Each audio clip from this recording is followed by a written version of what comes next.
is over, so now it is the offseason for at least at this current moment, 10 teams in the league. Remember, this year, 20 teams are in the postseason for a certain point, as there are some play-in teams right now before we get to whittle down to 16. But the final day of the NBA regular season, woo, it was exciting. All 30 NBA teams were in action. There were 15 games, and a lot had still needed to be hashed out. That was all done on the final day of the season. We got a lot to talk about on this episode of the NBA Exchange. First up, the Warriors and Steph Curry, aka Chef Curry, stayed hot. And Chef Curry, he claimed his second career scoring title, edging past Bradley Beal, and it was behind another fantastic display, fantastic scoring performance in the Warriors' 113-101 victory over the Memphis Grizzlies on Sunday. How good was Steph? 46 points in 40 minutes for the two-time MVP. Performance, as I said, that locked up the season scoring crown over Bradley Beal of the Washington Wizards. But more importantly, guys, it helped Golden State clinch the 8th seed in the Western Conference. And when it comes to Curry's performance, Steve Kerr says this might be the best we've ever seen Steph Curry. Well, he's never been better. I can say that. He's been great for a long time, though, so it's hard to say he's at his best now, because he's been like this for years. I think what's different this year is just the supporting cast is different. You know, we've got a much younger team. He's been asked to do a lot more. Well, it's going to be an exciting matchup in the play-in tournament in the Western Conference, as the Warriors will now play the defending champion Los Angeles Lakers. I talked about this last week. LeBron versus Steph. I'm here for it, and we got it. It's going to be interesting. Both of these teams are in position to have two chances to get into the playoffs. The Lakers will host that matchup against the Warriors. We've known this for a bit. News for New York Knicks fans everywhere. They're back in the playoffs, but they're back in the playoffs as the 4th seed in the Eastern Conference, which means they will be hosting a first-round matchup. The New York Knicks will be hosting their first-round matchup, as I said, against the Atlanta Hawks. They will be the 5 seed, and they were able to secure this after a 96-92 victory over the Boston Celtics in the regular season finale. The Knicks, they're focused not on how they've exceeded expectations this year, and Julius Randle and others have talked about how, yes, many people maybe didn't expect them to be as good as they were this year, but right now, none of that matters. Didn't matter then, it doesn't matter now. People really didn't believe in us hard season. But Coach always said, it just matters what we think. And we believe in each other as a team. We can accomplish, and still the same thing today. So now it's play-in season, and first up in the play-in tournament will be the Eastern Conference matchups. That's coming up on Tuesday evening, and everything was settled for these matchups on the final day of the regular season. Now, the Washington Wizards, they had an improbable run, and they moved up to the 8th spot. They will take on the Boston Celtics. That'll be Tuesday night at 9 Eastern on TNT. And right before that will be the 9-10 matchup, which will have the Charlotte Hornets, who are in the 10th seed right now. They'll be facing and traveling to Indianapolis to take on the Pacers. That's single elimination for those teams. The loser of that matchup is out of the play-in and done. The winner will then play the loser of the 7-8 game, whether it will be the Washington Wizards or it will be the Boston Celtics. Now, I think all these matchups are very interesting. You know, it would have been nice to see the Celtics and Kemba Walker play his former team in the Charlotte Hornets, but we didn't get that. The Wizards have been hot. They've won 17 out of the last 23 games. They have been on an incredible run dating back to early April. That Celtics and Wizards matchup, I think, could be really a good one. And the Celtics haven't been playing that great. The Wizards could absolutely win this game, and I actually like them in this contest. I like the Wizards to go up to Beantown and get a win over the Celtics as well. Now, in terms of that Indiana-Charlotte game, that's really a toss-up there. Indiana haven't liked how they've looked down the season, down the stretch as it comes down. They have a lot of injuries they've been dealing with. There's been some infighting in that team. I like Charlotte in that matchup, so I'm picking upsets in the East, 8-7, 10-9 for the play-in. We'll see how it all plays out on Tuesday night, the first ever NBA play-in games.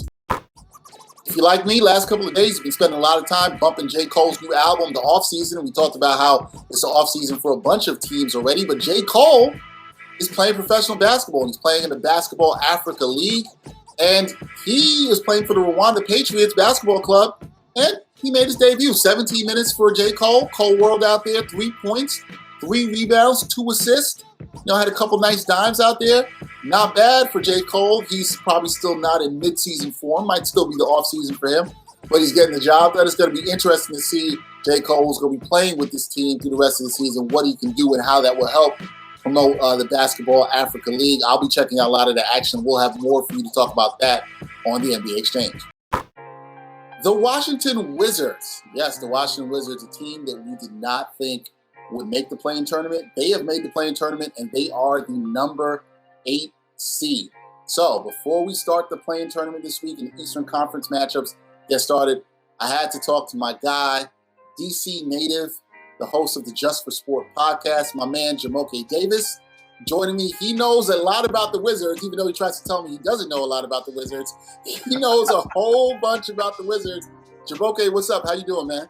I'm doing good. How about you? I'm doing good, man. Well, look, Wizards, they're doing pretty good, Jumoke. Oh, check this. I have to bring up the stat. Right? On April 7th, the Washington Wizards were 17-32. ESPN's Basketball Power Index gave them just a 4% chance, of even making the play-in tournament. Now they are the number 8 seed going into play-in tournament. They won 17 of their final 23 games. Russell Westbrook, the boy, was going crazy, getting all these triple-doubles, Jumoke. That is just a microcosm, a small part of the Wizards season, Jumoke.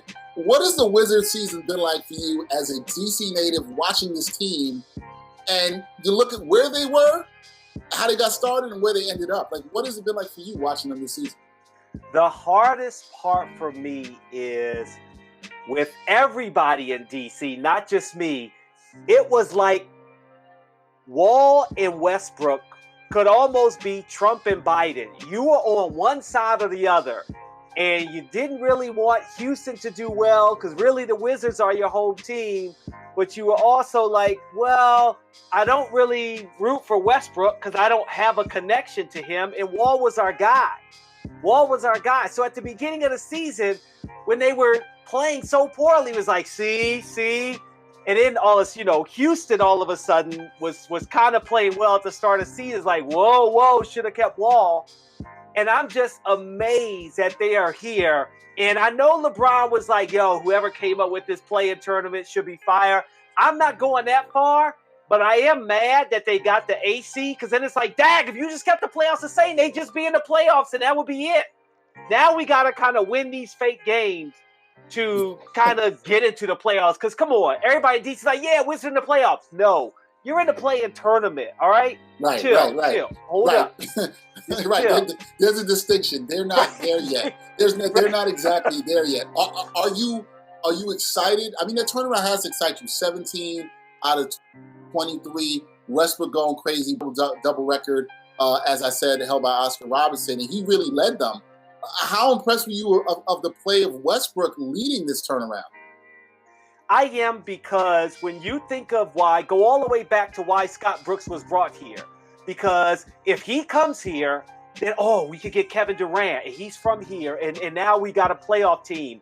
They ended up getting the different player that played with Scott Brooks at his time with OKC and Russell Westbrook, and everyone talked about we need a dog. We need a true leader. And I don't want to say that as a knock on Wall, but I think that Russell is just a different cat. What he brings to the table. And, I was concerned we were going to get the bubble playoff Westbrook that wasn't healthy. It took some time for him to get healthy. It took some time for the younger guys to really buy into what Westbrook was doing. And that's not to discount Beal at all, because Beal, I was hoping he's going to get the scoring title, but second best scorer in the NBA this season. He's played phenomenal. And I feel like what happened is Beal got to say, look, all I got to do is score. Russell Westbrook can be the leader of the team. He can get all the players fired up. He comes with all the energy. He plays 48 minutes. He just goes hard all the time. And Beal could just be the silky smooth scorer that he is. So it really worked out the way the two of them are able to be themselves within the system. And I don't want to discount that trade. That I was like, wait, what? They're trading away Troy Brown Jr. and, we're getting the players that, come on. If we had Charles Barkley doing the who he play for, He wouldn't know who the two players are that the Wizards traded for.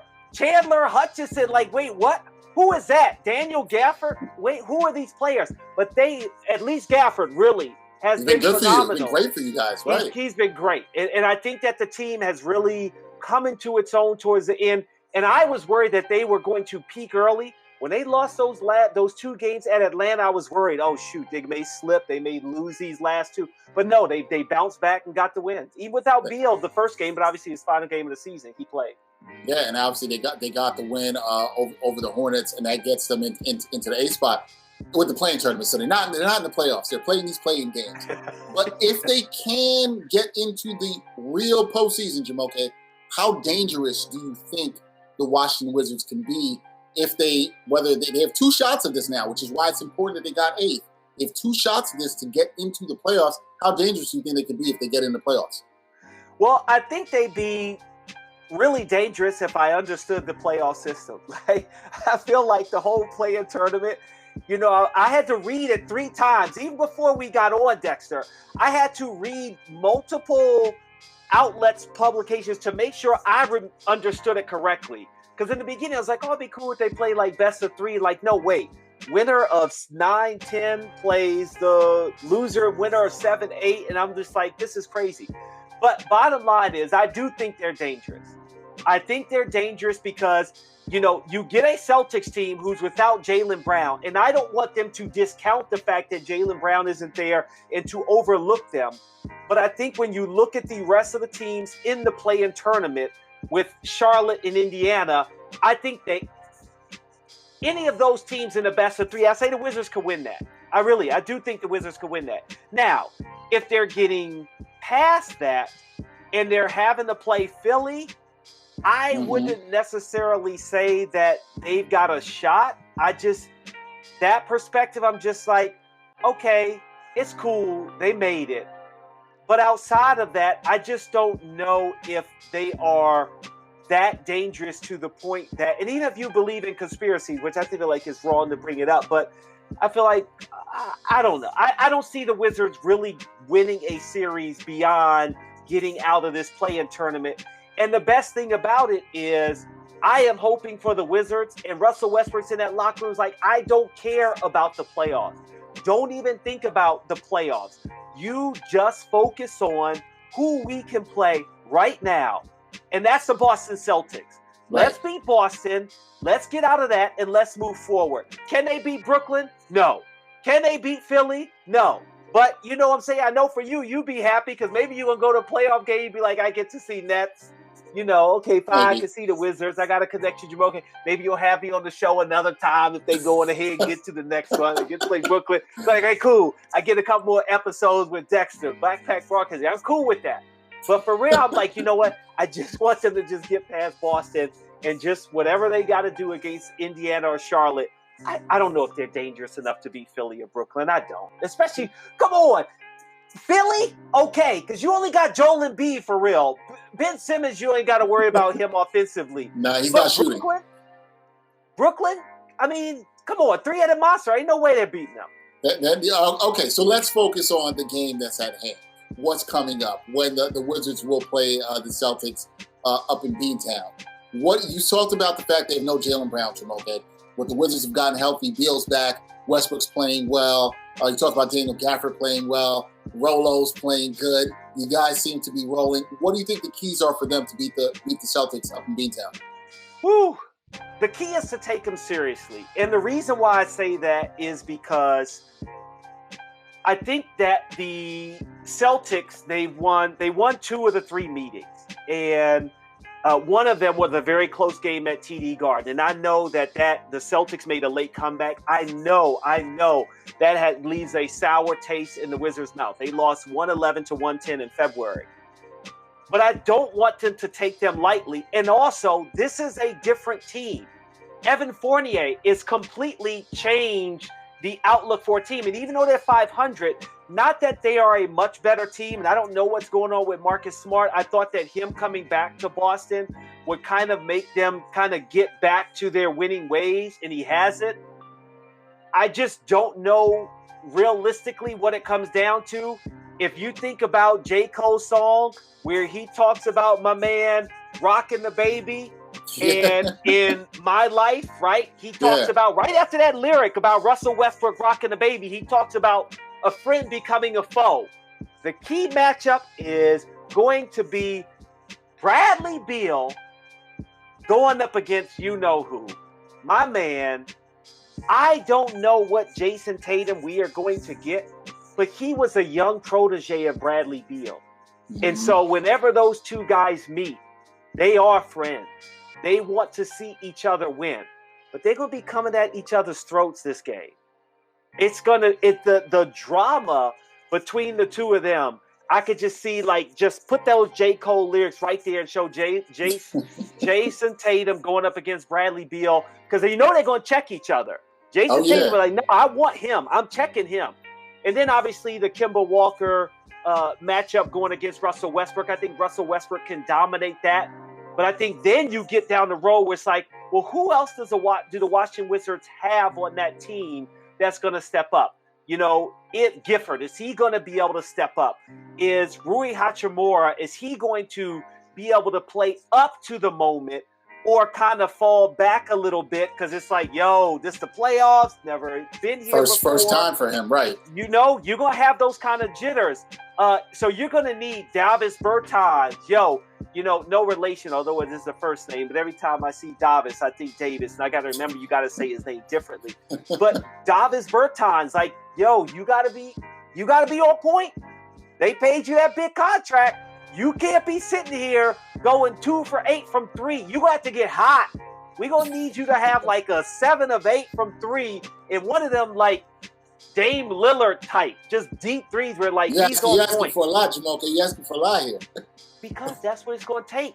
You talk about what they can do against the first or second seed, you're really going to have to come out. Raul Neto is going to have to, when he's that point guard, we're going to need to see him play like somebody who's not scared about the NBA playoffs. Yeah, and that's what it's going to take for the Wizards to be good. But to put a bow on this, right? The Wizards, we talked about where they started. You know, it's pretty much started from the bottom, word to Drake. Now, and then they didn't get to the top, but they made their way up to the 8th seed, and it was such a low percentage. There was all this talk in the beginning of the year, too, Jumoke, about Scott Brooks and his future. Is he going to be around in the nation's capital? Now, do you look at the pairing of Beal and Westbrook, along with Hachimura, who's had a solid season? Bertans started coming into his own at the end. Is the future bright in D.C. for the Wizards? Do you look at this as a bright future, or is there some retooling that still needs to be done with this team? If I am the Washington Wizards organization and I can be in that room with Tommy Shepard and Sashi Brown and JT3, I'm saying keep this together. Let's go on ahead and give Scott Brooks, just give him a 1-year deal. That's it. Just give him a 1-year deal if he will take that, and let's go for it. Maybe you give him 2. Maybe you get an option for the second year. Because you got to remember, the key player who's missing that I think next year, you're going to see him want to play well. Your boy from New York, Thomas Bryant. If he's hitting threes, stretching the floor, this team is even better than what it is now. And I think that what you have seen from that All-Star break, when they won 17 out of 23, one stretch they won 9 in a row or 9 and 1. You know, it's just, I think that they are understanding what we have here and how to play together. Now, does that mean they're going to be dangerous enough to compete for that 4th seed, 3rd, second seed? Maybe not. But I go back to something that I was kind of not disappointed, but I was surprised that Mark Jackson brought up that the regular season doesn't matter. The playoffs is a new season. No, if nothing else, it showed with this Wizards team that the regular season does matter. If they didn't get off to that bad start, who knows where they would be? And it has shown in this second half since the All-Star break that we have a different team. Russell Westbrook has put this team on his back in a historic season, 182, 183 triple-doubles. I didn't even forgot to check the box score to see if he had a triple-double today. He did. He did, so it's 183. Mm-hmm. I feel like with this team, just keep it together. You have something here. And I think that the light, if you want to say the light's at the end of the tunnel, yeah, it was dark. It was dark at the start of the season. And now you're starting to see the light. Keep it together. And that's why I say, despite the fact that some of my friends are like, nah, we need new. No, you don't need a new coach. You had a chance to wipe the slate clean. You didn't wipe slate clean when you let go of Ernie. You said, I'm going to keep some things in place.